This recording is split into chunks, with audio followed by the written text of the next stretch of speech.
Il mio lavoro al negozio di ricambi auto mi pagava solo $17 all'ora e non riuscivo a fare più di 32 ore a settimana, nonostante chiedessi continuamente straordinari al mio capo. Lui non voleva cedere.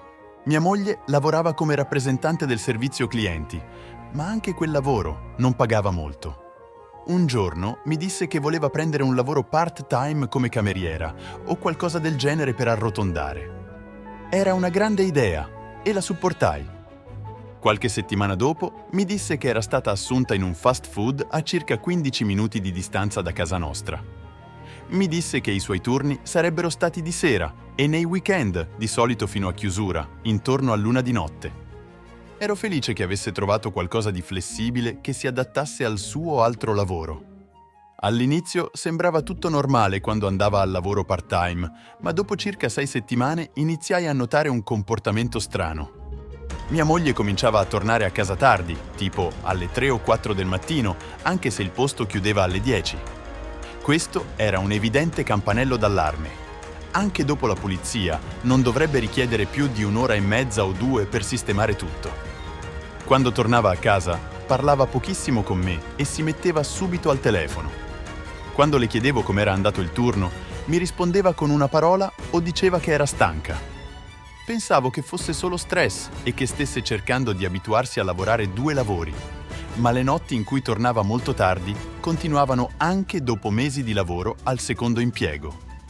Alcune notti il fatto che tornasse così tardi mi preoccupava, ma non volevo saltare a conclusioni affrettate o pensare che stesse succedendo qualcosa di strano. La mia moglie è sempre stata fedele e onesta con me. Mi convinsi che forse doveva finire di pulire o fare della documentazione dopo la chiusura. Una notte però decisi di farle una sorpresa e portarle un caffè o uno spuntino durante la sua pausa. Guidai fino al fast food intorno alle 8:30 di sera, visto che di solito prendeva la sua pausa di 15 minuti a quell'ora. Quando entrai però, la ragazza al bancone non aveva idea di chi stessi parlando. Descrissi mia moglie e insistetti sul fatto che lavorava lì, ma il manager venne fuori e confermò che non avevano nessun impiegato con quel nome. Ero confuso. Mi stava dicendo da mesi che lavorava lì. All'inizio pensai di aver sbagliato fast food. Quando tornai a casa, controllai l'app di condivisione della posizione sul telefono di mia moglie e, come immaginavo, risultava che fosse al ristorante quasi ogni sera in cui diceva di lavorare. Invece di confrontarla subito, decisi che dovevo andare a fondo della questione. Il giorno dopo acquistai un piccolo localizzatore GPS e lo nascosi sotto il paraurti posteriore della sua auto. Mi sentivo a disagio a spiare mia moglie, ma il mio istinto mi diceva che c'era qualcosa di strano. Ci volle qualche giorno, ma alla fine il localizzatore mi mostrò cosa faceva davvero mia moglie di notte. Non stava mai lavorando al part-time, ma ogni sera andava in un hotel e parcheggiava lì per ore. Non volevo credere che mia moglie da 4 anni mi stesse tradendo, ma le prove erano chiare come il sole. Quando tornò a casa dopo un altro turno quella notte, la confrontai con le informazioni del GPS. Scoppiò in lacrime e confessò tutto. A quanto pare non era mai stata assunta come cameriera, ma invece di dirmelo aveva scaricato Tinder e cominciato a incontrarsi con un uomo che aveva conosciuto nel posto dove aveva inizialmente fatto domanda per il lavoro. Per mesi mi aveva mentito, incontrandolo ogni volta in un hotel vicino all'autostrada. Ero devastato.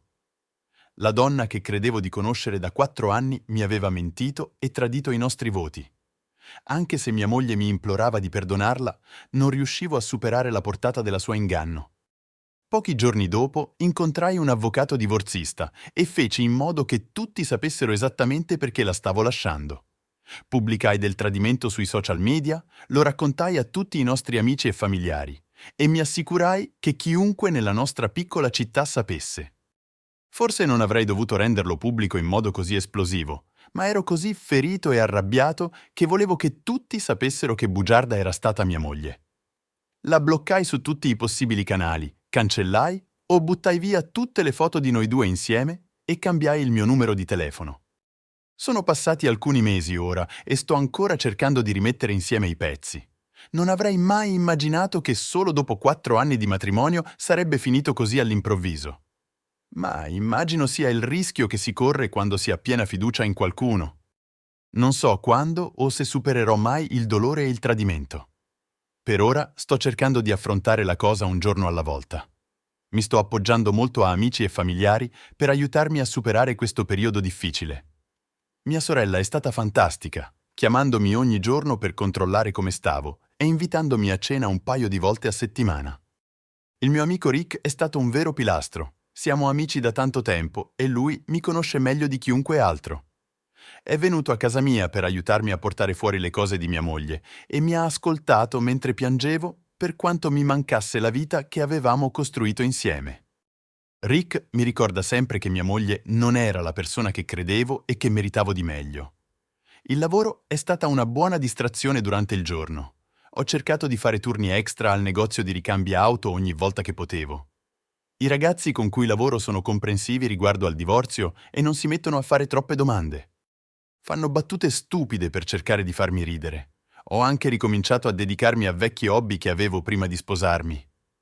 Ho rispolverato la mia vecchia canna da pesca e ho iniziato ad andare al lago più spesso. Essere immerso nella natura mi aiuta a schiarirmi le idee. Mi sono anche iscritto a una lega di softball locale che mi permette di fare esercizio fisico e interagire con nuove persone. Mia sorella mi ha consigliato un consulente a cui lei stessa si era rivolta dopo il suo divorzio, quindi ho deciso di prenotare un appuntamento. Non ero sicuro della terapia, ma avere una prospettiva esterna con cui discutere delle cose è stato utile. Il mio consulente mi sfida quando inizio a incolpare me stesso per non aver capito prima del tradimento. Dice che le azioni della mia ex moglie riflettono i suoi difetti, non i miei. So che le cose miglioreranno con il tempo. Il primo anno dopo aver scoperto il tradimento è stato il più difficile. Ho più giorni tristi che felici, ma piano piano sto ricostruendo la mia vita. Alla fine, il dolore per il tradimento di mia moglie svanirà. È strano guardare indietro ora e rendersi conto di quanto fossi ignaro nei primi mesi del tradimento. A quel tempo non avevo colto i segni sottili che qualcosa di più grande stava succedendo, ma con il senno di poi tutti gli indizi erano lì. Come quando improvvisamente mia moglie divenne ossessionata dal frequentare la palestra. Passò dall'evitarla completamente a frequentarla quasi ogni giorno. Diceva che era per alleviare lo stress, ma ora mi rendo conto che probabilmente era solo una scusa per apparire al meglio per il suo nuovo ragazzo. O quando iniziò a curare minuziosamente il suo aspetto, facendosi cerette brasiliane, trattamenti sbiancanti e extension alle ciglia. Prima di allora non era mai stata così ossessionata dalla bellezza e dalla cura personale. Pensavo che forse stava diventando più consapevole di sé man mano che invecchiava. Un altro segno strano era il fatto che indossava sempre pantaloni da yoga e canottiere attillate in casa. Prima si rilassava con magliette larghe e pantaloni del pigiama, ma improvvisamente aveva iniziato a mostrare molta più pelle. Sì, questo è uno dei segni a cui bisogna fare attenzione. All'epoca lo interpretai come un complimento, pensando che volesse ancora apparire carina per me a casa. Anche la sua libido aumentò improvvisamente. Passammo dal fare l'amore una volta a settimana a farlo più volte al giorno. Naturalmente, all'epoca non mi lamentai. Pensavo che stessimo solo attraversando una fase di passione spontanea. Ora so che probabilmente era solo il senso di colpa a motivarla. Il segno più evidente, però, era come mia moglie aveva iniziato a nascondere il suo telefono e a portarlo ovunque. Non mi permetteva più di toccarlo e riceveva messaggi a tutte le ore, dicendo che erano le sue amiche. Come ho detto, tutti gli indizi erano davanti a me, ma ero troppo fiducioso per immaginare che mi stesse tradendo. Quella fede cieca le ha permesso di nascondersi così a lungo prima che scoprissi la verità. Non commetterò più lo stesso errore nella mia prossima relazione. Piano piano sto riconquistando la mia fiducia e il mio senso di autostima, dopo che li aveva distrutti. Riconnettermi con vecchi amici e provare nuovi hobby mi ha aiutato molto, così come le mie sessioni di consulenza e il diario notturno. Scrivere i miei pensieri è molto catartico. Un giorno spero di incontrare una donna che mi tratterà con la lealtà e il rispetto che merito. Quando quel momento arriverà, sarò pronto per un nuovo inizio. Le mie ferite causate dal tradimento di mia moglie stanno guarendo poco a poco, In questa situazione dico sempre che il tempo guarisce tutte le ferite, ma alcune richiedono più tempo di altre. Ma una cosa che voglio dire è che dobbiamo smettere di ignorare i nostri istinti. Se il tuo istinto ti urla, non ignorarlo. Grazie per avermi seguito. Alla prossima!